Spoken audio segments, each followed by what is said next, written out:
پچھلے سال کی بات ہے، ایک دوست گول بازار میں شاپنگ کر رہے تھے۔ ان کی بیٹی کا فون آیا کہ ابو، آپ کے داماد نے مجھے فارغ کر دیا ہے، علیحدگی دے دی ہے، فوراً آئیں اور مجھے لے جائیں۔ بیٹی کی یہ بات سن کر وہ دوست بائیک دوڑاتا گھر کو واپس چلا۔ انہی سوچوں میں گم ہو گیا کہ راستے میں چلتی بائیک پر ہارٹ اٹیک ہوا، بجلی کے پول سے ٹکرایا اور وہیں سڑک پر جان دے دی۔ بظاہر یہ بات اتنی سی ہے کہ ہارٹ اٹیک ہوا اور بندہ فوت ہو گیا، وقت مقرر تھا، لیکن میں نہیں مانتا۔ کوئی بات تو تھی جو ایک اچھے بھلے صحت مند آدمی کی اچانک موت کا باعث بنی۔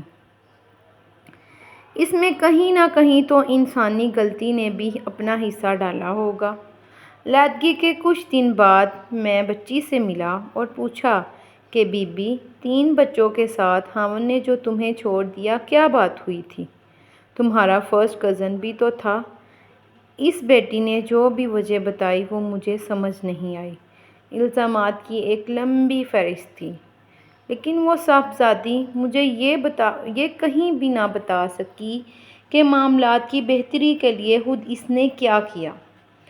ایک بات میں نے بطور خاص نوٹ کی کہ محترمہ کے ہاتھ میں 1.5 لاکھ والا آئی فون تھا۔ مرحوم دوست میرے رشتہ دار بھی تھے۔ ان کا سابقہ داماد اعلیٰ تعلیم یافتہ اور ایک محترم ادارے میں اسکول ٹیچر ہے۔ چند دن بعد میں بطور خاص اس سے ملنے گیا۔ پوچھا کہ جوان، تم جو اتنی انتہا پر پہنچے، اپنے بچے تک چھوڑ دیے، کیا تمہیں اپنے بچے پیارے نہ تھے؟ ہوا کیا تھا؟ کس بات نے تمہیں اتنا مجبور کیا؟ وہ بولا کہ سر، میری 2 سالیاں ہیں، دونوں انتہائی امیر گھروں میں بیاہی ہوئی ہیں، کوٹھیوں، کاروں اور نوکروں چاکروں والی۔ جب بھی میری بیوی اپنی بہنوں کو مل کر آتی، میرے گھر جھگڑا شروع ہو جاتا، مجھے بات بات پر غریبی کے طعنے ملتے۔ میں 40,000 ماہانہ کا ملازم ہوں، جتنا کر سکتا تھا انتہائی حد تک کیا، لیکن اب بات برداشت سے باہر تھی۔ اس نے مزید کہا کہ مجھے اپنی بیوی بہت پیاری تھی۔ میرے پاس 3,000 والا فون ہے، بیگم کو میں نے آئی فون لے کر دیا۔ پھر کار کا مطالبہ ہوا، میں نے بینک لون سے کار لے کر دی۔ پرانا فریج بیچ کر قسطوں پر فل سائز نیا فریج لیا۔ پھر اے سی کا کہا گیا، وہ لے کر دیا۔ قرضہ لے کر عمرہ کروایا۔ اس کے باوجود طعنے ہی طعنے، میں اپنی نظروں میں ہی حقیر بن چکا تھا۔ علیحدگی والے ماہ بجلی کا بل 30,000 آ گیا۔ 40,000 کل تنخواہ میں سے میں کیا کرتا؟ 10,000 تو صرف ماہانہ دودھ کا بل بنتا تھا، اوپر سے بیگم کی فضول کی باتیں۔ میں پہلے ہی بیگم کی پچھلی لامحدود خواہشات سے تنگ تھا، بالکل ناک میں دم آ چکا تھا۔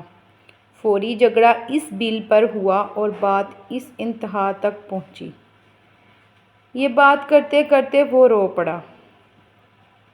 ساری بات سن کر میں نے سر جھکا لیا اور گھر واپس آ گیا۔ اللہ کا شکر ادا کیا کہ میں نے اپنی بیٹیوں کو، اپنے بیٹوں کو کم از کم خواہشات کے ساتھ زندہ رہنا بتایا ہے۔ اس وقت وہ علیحدگی یافتہ بیٹی اپنی شادی شدہ بھائی کے 3 مرلہ مکان کے اوپر والے ایک کمرے میں رہ رہی ہے۔ جب بجلی بند ہو تو اس کمرے میں بندہ ایسے ہو جاتا ہے جیسے بٹی میں دانے بنتے ہیں۔ نہ اوپر واش روم ہے اور نہ کچن۔ بچے نیچے جائیں تو ان کی ممانی تھپڑ لگا کر اوپر واپس بھگا دیتی ہے۔ گوری چٹی اور سرخ سفید 26 سالہ لڑکی صرف 1 سال میں 50 سال کی اماں نظر آتی ہے۔ سنا ہے کہ کسی پرائیویٹ اسکول میں 9-10 ہزار کی نوکری بھی شروع کر دی ہے۔